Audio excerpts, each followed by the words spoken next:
बिस्मिल्लाहिर्रहमानिर्रहीम। अस्सलाम वालेकुम स्टूडेंट, मैं हूं नसीर अहमद और आप देख रहे हैं YouTube channel easy math. Student, हमने 10th क्लास मैथमेटिक्स का यूनिट 3 स्टार्ट करना है।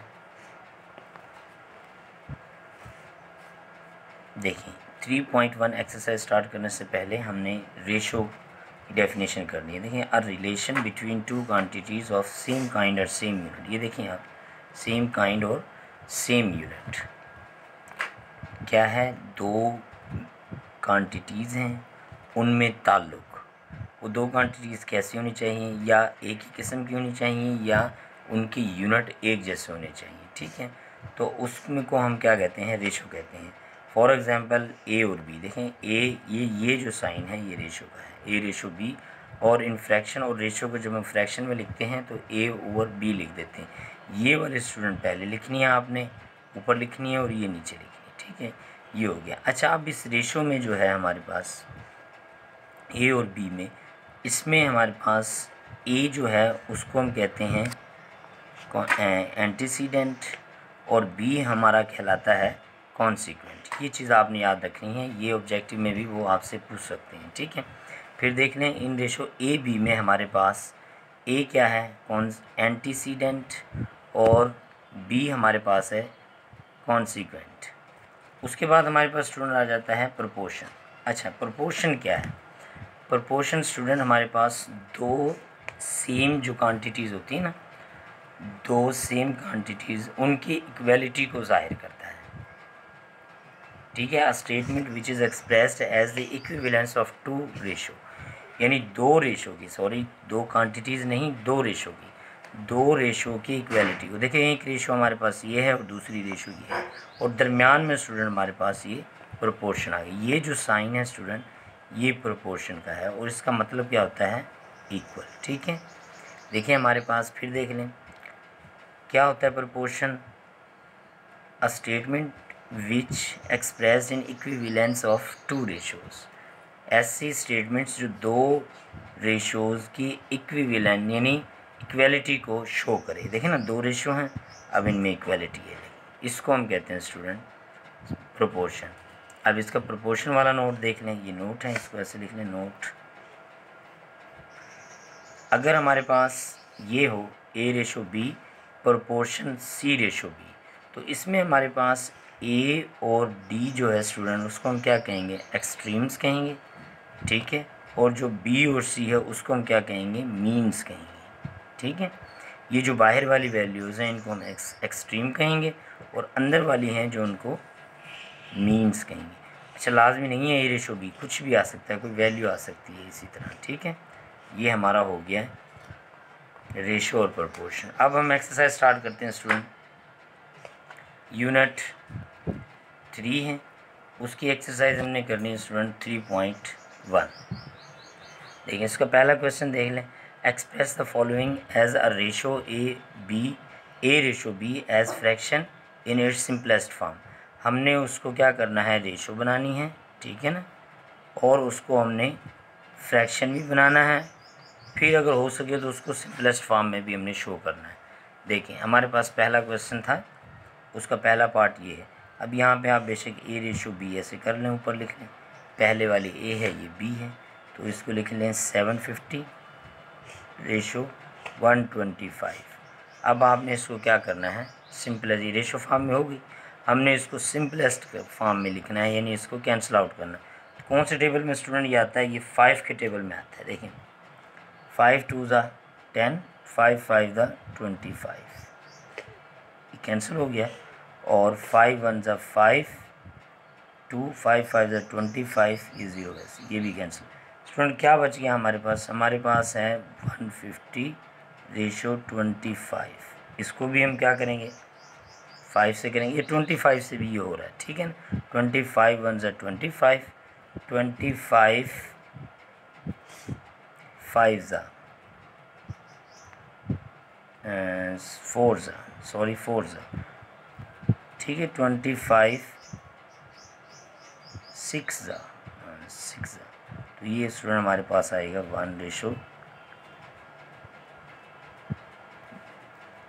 6 रेशो 1। और फ्रैक्शन में हमने इसको कैसे करना है? 6/1 भी लिख सकते हैं या आप सिर्फ 6 राइट कर लें। ठीक है, ये हमारा हो गया। अब आपने देखना है दूसरा क्वेश्चन, सेकेंड पार्ट इसका। ठीक है, अच्छा ये देखिए, ये हमारे पास हमने पढ़ा है रेशियो होती है सेम काइंड और सेम यूनिट्स, तो हम इसको सेम यूनिट्स में चेंज कर लेते हैं यहाँ पहले, बाद में इसको आप सॉल्व कर लेना। देखिए यहाँ पे आप ए लिख लें, यहाँ पे बी लिख लें। ये क्या है 450 सेंटीमीटर, बेसिक सेंटीमीटर आप बाद में राइट कर लेना। और ये हमारे पास है 3 मीटर। ठीक है, अब हमने क्या करना है, ये 4 सेंटीमीटर है, इसको भी हमने सेंटीमीटर बनाना है। तो 1 मीटर में कितने सेंटीमीटर होते हैं स्टूडेंट, ये हम पढ़ के आए हुए हैं 100 सेंटीमीटर।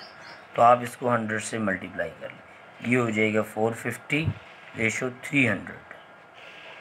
अब ये 300 0 से 0 कैंसिल आउट हो गया। 15 के टेबल है जिसमें ये दोनों आते हैं 30 और 45, 15 2 ज़ा और 15 3 ज़ा।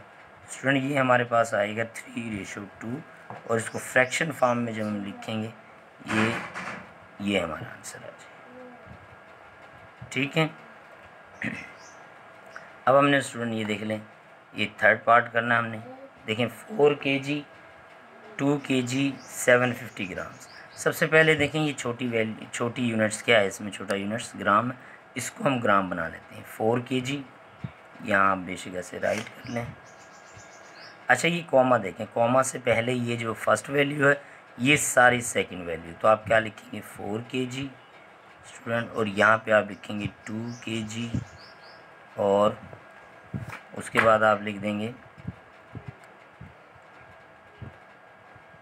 ये 750 kg ग्राम्स। अच्छा अब देखें 4 मल्टीप्लाई 1000 कर दें यहाँ पे, क्योंकि 1 किलोग्राम में 1000 ग्राम होते हैं। अभी ग्राम बन गया। ठीक है, इसमें भी हम ऐसे कर देंगे, ये भी ग्राम हो गया स्टूडेंट, और यहाँ पे आप लिखेंगे प्लस 750 ग्राम्स। ठीक है, क्योंकि ये दोनों सेम थी, मतलब इसको आप ऐसे भी पढ़ सकते हैं 2 किलोग्राम एंड 750 ग्राम। तो 2 किलोग्राम जो है आप 2 किलोग्राम में हमने 2 किलोग्राम को ग्राम बना दिया, 1000 से मल्टीप्लाई कर दिया, तो ये भी ग्राम, तो फिर दोनों ग्राम को हम ऐड कर लेंगे। देखिए ये हो जाएगा 4000 और ये हो जाएगा 2000 प्लस 750। अब इनको आप ये 2750 ग्राम, अब स्टूडेंट ये भी ग्राम आ गई और वो भी ग्राम आ गई। अब आप इसको सॉल्व कर लें। देखिए 0 से 0 कैंसिल, 5 के टेबल में आएगा, 5 8 40 0 आ गया, ये कैंसिल आउट हो गया। अब इसी तरीके से ये 5 5 25, 5 5 25, 2 बचेगा ना यहाँ, तो हमारे पास स्टूडेंट ये आया 50। अब 5 1 5, ठीक है, 5 6 30, इसी तरीके से 5 1 5 5 1, ये स्टूडेंट हमारे पास आ गया, ये हमारा आंसर। फ्रैक्शन में आप लिखेंगे इसको तो 7 16 डिवाइडेड बाई 11 लिख दें। ठीक है स्टूडेंट, इसी तरह आपने ये लास्ट वाला पार्ट है ये करना है आपने। देखें ज़रा 27 मिनट्स 30 सेकेंड, दोनों सेम। देखें कॉमा यहाँ पे है तो ये एक वैल्यू, ये दूसरी वैल्यू। अच्छा 1 आवर्स है, हमने इसको छोटी वैल्यू, यहाँ पे छोटा यूनिट क्या है सेकंड है, हमने इसको सेकंड बना लेना है। 1 आवर्स में स्टूडेंट कितने सेकंड होते हैं, यहाँ एच कर लें, 1 आवर्स 3600। ठीक है, तो ये 27 मिनट्स, इसको हम मल्टीप्लाई कर लेंगे किससे वाला 60 से, ये भी सेकंड हो गया स्टूडेंट, और प्लस ये भी सेकंड हो गया 30 सेकंड। ठीक है, और यहाँ पे आप रेशो कर लें, 1 आवर की जगह पे आपका आ जाएगा 36। ठीक है, अब ये सारे सेकंड बन गए। अब आपने क्या करना है, इन सेकंड्स को पहले मल्टीप्लाई कर लेना है, बाद में उसको ऐड कर लेना है।